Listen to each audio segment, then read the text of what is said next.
L'autre jour, je faisais du babysitting, bah quoi, faut bien arrondir les fins de mois, hein. Et là, quand je vois la gamine que je dois garder, je sens qu'il y a un truc qui cloche, comme si j'allais galérer. Bon, perso étant un garçon qui n'a pas peur face au danger, c'est faux. Je me dis, vas-y, t'inquiète pas, je vais l'éduquer moi la morveuse. Alors à un moment, je lui demande de venir manger parce que le repas était prêt. Et là, elle commence à me dire non. Elle est folle, elle. Alors j'insiste, et là, elle me répond non face de paix. Bon, je me chauffe, je lui dis, écoute gamine, j'ai peut-être pas la tronche de Super Nanny, mais j'ai des plus gros bras, alors fais gaffe. C'est encore faux. Et là, elle commence à me choper le poignet. En même temps, mon côté sévère a dû lui faire peur. Et là, j'ai même pas le temps de finir ma phrase que je me suis senti partir. Elle m'a balancé si haut dans le ciel que j'ai été plus amoché que la fois où j'ai chopé le One for All d'All Might. Pour ceux qui savent pas de quoi je parle, ça se passe ici, hein. Allez hop, la petite pub easy. J'avais tellement plus de dents que je pouvais à peine prononcer les mots. J'ai démissionné et j'ai plus jamais sous-estimé la puissance d'un gamin. Bref, aujourd'hui on va parler de 9 animés où le héros est un enfant. Tiens d'ailleurs, en parlant de ça, petite question. Quel est l'enfant que vous aimez le plus dans les animés? Ça m'intéresse. Perso, je pense que pour ma part, c'est Gon. Je le trouve hyper classe. Bref, si jamais ce thème vous plaît, n'oubliez pas de remercier Yuki-chan qui m'a proposé l'idée. Bon, de base, c'était 7 animés, mais je vous en ai rajouté 2. Allez hop, c'est cadeau, ça me fait plaisir. Bref, c'est parti. On commence avec Hakenden, 8 Dogs of the East, du studio d'animation Studio Dean, qui mêle aventure, surnaturelle et fantastique pour un total de 26 épisodes répartis en 2 saisons. Hélas, l'animé n'est pas licencié en France. Une nuit, dans le village d'Otsuka, tous les habitants décèdent mystérieusement de la peste. Tous, sauf 3 personnes, une jeune fille et 2 garçons. Parmi eux, Shino,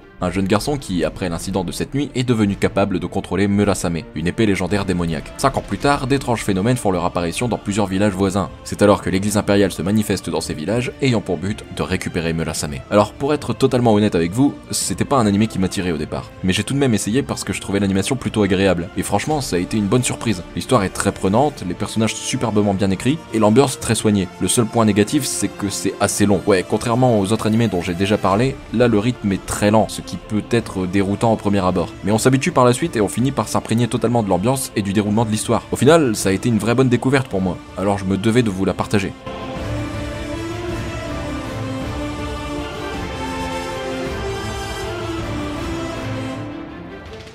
Jormungand, du studio d'animation White Fox, qui mêle action, drame et aventure pour un total de 24 épisodes répartis en 2 saisons, disponibles chez Dybex. Nous suivons Coco Ekmatyar, une jeune trafiquante d'armes qui travaille pour le HCLI, une société secrète experte dans la vente d'armes. Son travail est simple, voyager à travers le monde afin de vendre des armes de manière illicite, sans se faire prendre par les autorités. Elle voyage avec son équipe, une équipe composée en majeure partie d'anciens combattants, à l'exception de sa dernière recrue, qui, elle, est un enfant. Jonathan Marr, un enfant soldat d'apparence mystérieuse, celui-ci déteste les armes à feu et est contre la violence. Malgré tout, il est à la recherche du trafiquant d'armes qui est à l'origine de la mort de sa famille. C'est pourquoi il a décidé d'intégrer l'équipe de Coco, afin de voyager à travers le monde avec elle, dans le but de retrouver sa cible et enfin se venger. Faut que je vous le dise, je m'attendais pas du tout à ça en le commençant. J'y ai pensé pendant plusieurs jours après l'avoir fini tellement il m'avait marqué. J'ai passé un très bon moment, pour tout vous dire, je me suis même intégré à cet animé. À chaque épisode, je voyageais avec la bande de mercenaires. C'était vraiment agréable. Outre ça, l'histoire était vraiment très prenante. Les personnages sont tous très attachants, les émotions ressenties sont fortes, et malgré tout, l'action est au rendez-vous. Même si Jonathan n'aime pas les armes ni la violence, il n'en est pas pour autant un incapable. Bien au contraire, c'est un as de la gâchette malgré son jeune âge qu'on a tendance à oublier. Bref, c'est une recommandation à 100%.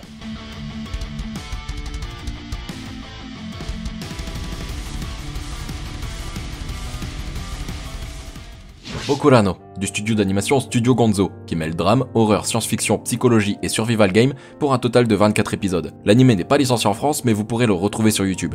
Pendant les vacances d'été, 15 collégiens découvrent une grotte au bord de la mer durant leur camp de vacances. C'est alors qu'ils décident de l'explorer et tombent sur une salle remplie d'ordinateurs. Un homme âgé, qui se dit être le propriétaire des lieux, leur propose alors de participer au nouveau jeu sur lequel ils travaillent. Le but du jeu étant de contrôler un robot géant afin de détruire 15 machines extraterrestres qui menacent la Terre. Surexcités à l'idée de tester un jeu qui s'annonce excellent, tous acceptent. Suite à cette décision, ils se retrouvent transportés à l'intérieur du robot où le vieil homme est aux commandes. Après leur avoir montré comment tuer les aliens, il s'en va en leur donnant pour mission de tuer les aliens restants, et en s'excusant. C'est alors que commence un jeu qui a l'air amusant, mais qui en fait va faire vivre l'horreur à ces 15 enfants, qui ne se doutent pas dans quel cauchemar ils se sont lancés. Si jamais vous n'êtes pas convaincu en voyant les graphismes de l'animé, alors essayez de passer outre. Parce que honnêtement, croyez-moi, vous feriez une erreur. Bokurano est un animé somptueux. En plus d'être un survival game, il possède une histoire bien ficelée, qui arrive à provoquer de vives émotions. Plus les épisodes passent, et plus l'intrigue monte en puissance. Perso, j'ai pas su décrocher tellement l'intrigue était prenante. Ah, et aussi, même si à première vue on peut se dire que 15 personnages c'est beaucoup trop, on arrive tout de même à s'attacher à bon nombre d'entre eux. Et puis cet opening. C'est rare quand je parle d'un opening, mais là, l'opening de cet animé, c'est l'un de mes préférés. Le thème est parfaitement choisi et concorde parfaitement avec l'ambiance de l'animé. Bref, ne vous limitez vraiment pas à l'esthétique de l'animé, essayez-le et voyez par vous-même.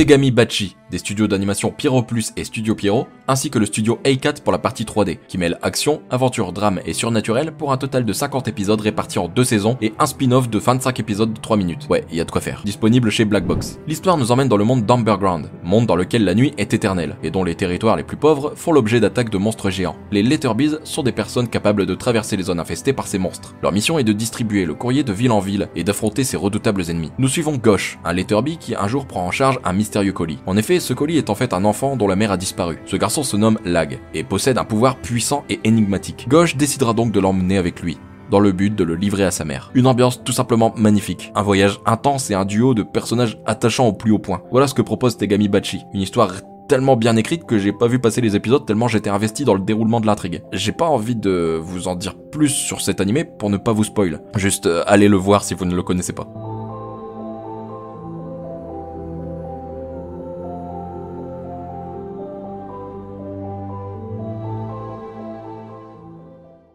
Elementar Gerad, du studio d'animation Xebec, qui mêle aventure, romance, comédie et fantasy pour un total de 24 épisodes disponibles chez Kazé. L'histoire nous emmène aux côtés de Code Van Jirue, un jeune pirate du ciel et membre du groupe des Red Lynx. Un jour, alors qu'il était en plein abordage, il fait la rencontre d'une jeune fille enfermée dans une boîte. Celui-ci décide de la libérer. La jeune fille se nomme Reverie Netherlands et est une Edilred, une personne possédant le pouvoir de se transformer en arme après avoir passé un contrat avec un humain. Mais celle-ci a fait vœu de ne jamais faire de pacte avec un humain, prônant la liberté de son peuple. Cependant, au terme d'une attaque dangereuse, elle se résoudra à faire confiance à Code et passera donc un contrat avec lui. Commence alors l'histoire d'un pirate et de sa coéquipière au pouvoir très convoité. Une aventure vraiment agréable à suivre, des personnages très bien construits et une histoire qui tire bien la route. D'ailleurs, en parlant de l'histoire, ça ne part pas dans tous les sens, ça suit un fil bien ordonné et se déroule parfaitement jusqu'à la fin. La romance est également très bien gérée, pas niaise, pas longue à se mettre en place et très émouvante. Bref, c'est une bonne découverte et j'ai passé un agréable moment à suivre les aventures de Code et Reverie. Une aventure que je vous conseille fortement si vous êtes amateur du genre.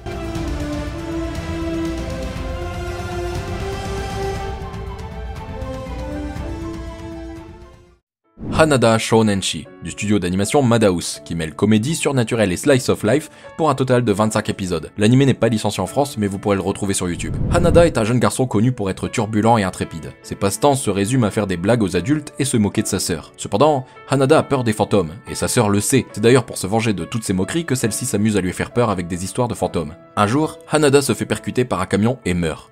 Ouais, on s'attend pas à ça. Alors qu'il était en train de monter au ciel, une jeune fille lui dit que son heure n'est pas encore arrivée et de ce fait le renvoie sur Terre. Après cet incident, Hanada fut désormais capable de voir les fantômes. Malgré sa peur, il se voit obligé de les aider, eux qui viennent lui réclamer d'accomplir leur dernière volonté. L'un de mes animés préférés. Je vous jure, c'est à la fois drôle, original et très émouvant. L'animé nous fait jongler entre tout un tas d'émotions sans jamais passer par l'ennui. Malgré le style graphique un peu vieux, ça se regarde tout seul. Les histoires des fantômes sont très prenantes et les péripéties de Hanada, lui qui a peur des fantômes, sont juste hilarantes. Mais comme je le disais, en plus d'être comique, l'animé se veut émouvant. Et il faut saluer à quel point l'auteur a été très fort sur ce sujet, mêlant comédie et drame sans jamais en faire trop, de quoi provoquer un véritable ascenseur émotionnel.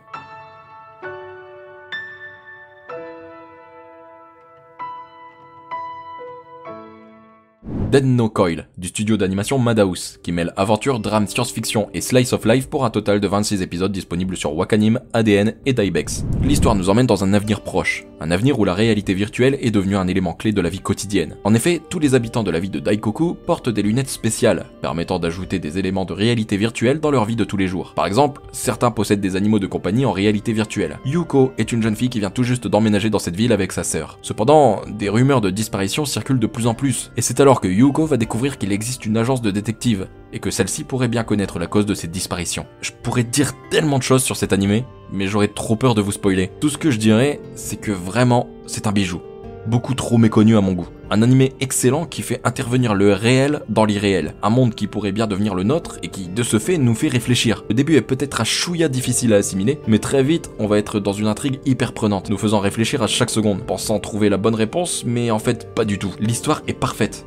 Genre vraiment, c'est rare de voir une histoire si bien construite. Je ne peux que vous conseiller cet animé et j'aimerais vraiment qu'il soit plus connu car il le mérite totalement.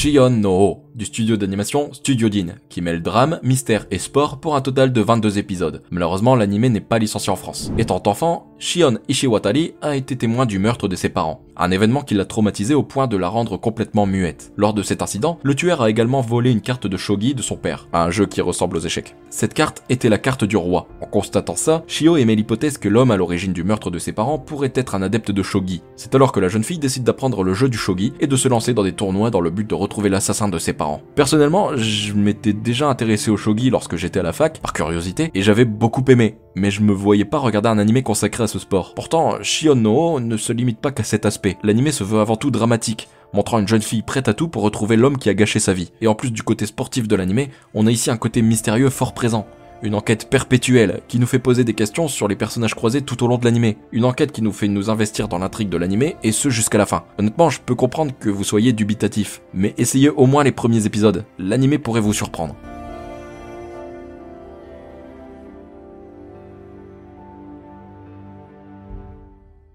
Et enfin, Konjiki no Gash Bell, du studio d'animation Toei Animation, qui mêle action, aventure, drame, comédie et surnaturel pour un total de 150 épisodes disponibles chez Kana. Kyo Takamine est un jeune collégien asocial. Un jour, son père lui offre un démon amnésique qu'il a trouvé lors d'un voyage. Ce démon en question s'appelle Gash Bell. Kyo apprend alors que Gash est en guerre avec d'autres démons, qui envisagent tous de devenir le plus puissant démon du monde. Pour ce faire, les démons doivent choisir un humain sur Terre, qui deviendra leur maître, et affronter les autres démons jusqu'à ce qu'il n'en reste plus qu'un. Kyo devient alors le maître de Gash, qui lui, promet de devenir un bon et gentil roi. Commence alors le périple périlleux d'un garçon et de son jeune démon dans de nombreuses batailles. Un anime qui n'est pas original de par son histoire, mais de par son ambiance décalée tout du long. Ici, on va jongler entre moments hilarants, grosses bagarres et gros moments émotion. Enfin, c'est un shonen quoi. Personnellement, j'ai passé un très bon moment en le regardant. C'est un peu long et un peu répétitif par moments, mais malgré tout, l'histoire nous tient en haleine et on a envie de savoir ce qu'il va se passer et quelle est la véritable puissance de Gash. Et puis, il faut aussi saluer le duo de Kyo et Gash qui est vraiment magique. Bref, si vous ne savez pas quoi regarder en ce moment et que vous êtes un adepte de l'esprit shonen, alors cet anime est fait pour vous.